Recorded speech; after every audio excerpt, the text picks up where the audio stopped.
भावाधिपति और कारक से निर्मित राजयोग।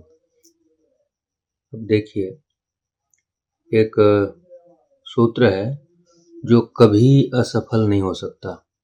बहुत ध्यान से सुनिए।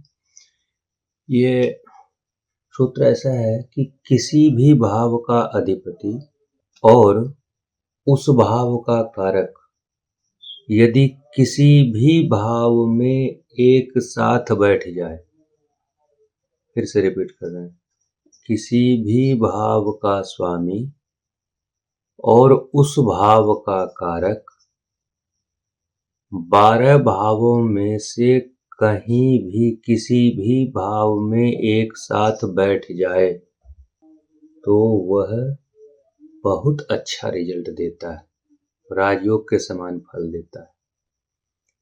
किसी भी भाव का स्वामी और उस भाव का कारक किसी भी भाव में एक साथ बैठ जाए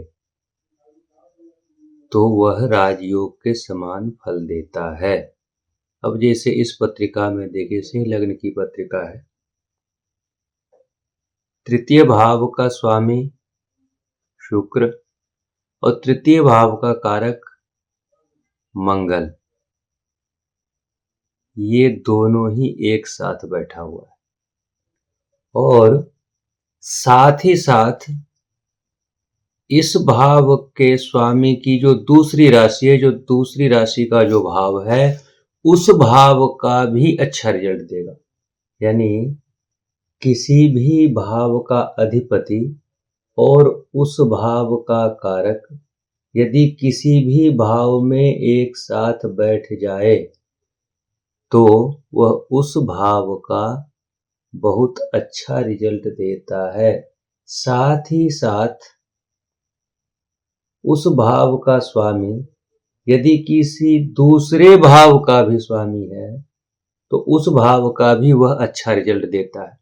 यहाँ शुक्र तृतीय भाव और दशम भाव का स्वामी होकर एकादश भाव में तृतीय भाव के कारक मंगल के साथ बैठा हुआ है।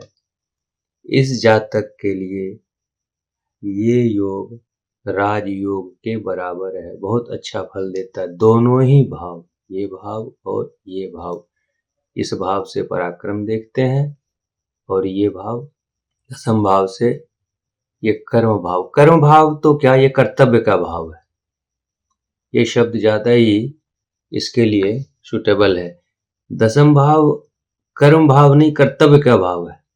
तो तीसरे भाव और 10वें भाव का बहुत ही अच्छा रिजल्ट मिलेगा। हालांकि इस पत्रिका में मंगल राजयोगकारी ग्रह है, यह भाग्येश भी है और साथ ही साथ चतुर्थेश भी है।